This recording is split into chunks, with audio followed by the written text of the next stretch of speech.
what is the optimum frequency for extended fasting? So my extended fasting could be 24 hours, it could be a 48-hour, and it could be a 72, it could be a 96. I've seen some And, people do them for 21 days. let me tell you the truth, because a lot of people get hurt fasting. They just don't realize it at the time because it feels good, during the fast. Of course, it feels good when you're releasing, you're unloading the toxic load, and when you do that, you feel different, right? So I have a sort of a method, a schedule for those who are new to fasting. I'm Okay. not talking about you experts out there, and that applies to me because I'm an expert at fasting.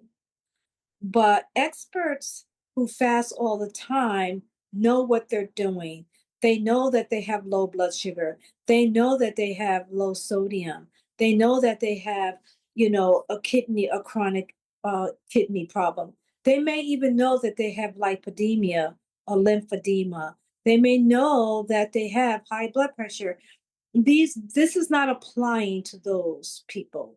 The average person who starts a fast, I always say that one day of fasting, you should do. Now, when I say one day, that means 24-hour fast. You should Mhm. do it 1 to 2 times a week. So if you do it 2 times a week, a 24-hour fast, that's a beginner. Okay. Someone who's used to fasting can do it 3 times a week, right?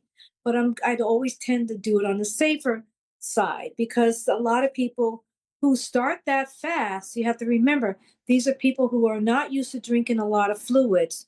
All of a sudden, within 24 hours, they're up to 8 to 10 hours, 8 to 10 glasses throughout the 8 to 10 hours of drinking 8 to 10 ounces of water.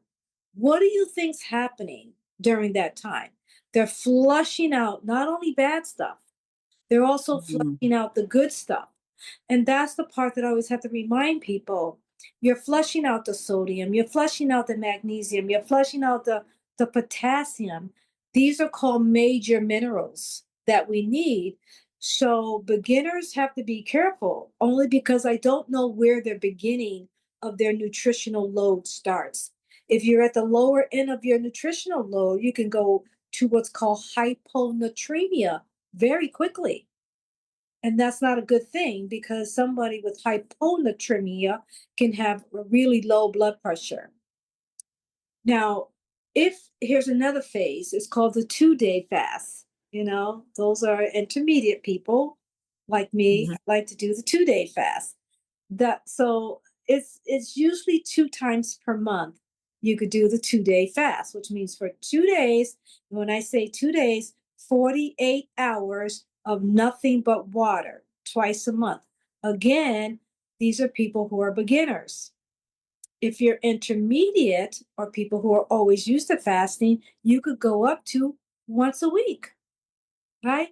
But those are people who understand that they have a electrolyte imbalance and they know what to do about it. Those are people who understand what it even means to have an electrolyte imbalance, right? And here's the other phase, the 3 phase one.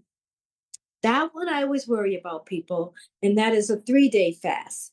And when I say a 3 day fast, I mean somebody who does it for 72 hours at a time. So 72 hours, 3 days, nothing but water. Now, there's a lot of benefits to the 3 day fast, and I put a lot of my cancer patients on 3 day fast. I put a lot of my metabolic disease. I do a lot of my post COVID patients. I do a lot of my metabolic patients, a lot of my lipodemia and extreme obesity patients on it, but they're being monitored by me. Right. I would never suggest someone to do that unless what? I'm an advocate of blood work. We talk about blood work all the time. I don't even know who you are unless I have blood work. So if someone was to ask me, well, should I do a 3 day fast, which means 72 hours fast once a week? I would say, well, can you show me your blood work? And if they say, well, I don't know, I haven't done any blood work, I would say, well, I can never support that. What if you have low potassium and you don't know? What if you have low Hmm. magnesium and you don't know? What if you're borderline? And I think a lot of people don't appreciate or understand the power of fasting. Now, there's a lot of benefits. We're not talking about that, right? We're talking about the frequency and we're talking about the schedule. Right. Now, of course, the benefits are amazing, but you will never meet those benefits if you make the error of not producing an electrolyte balance.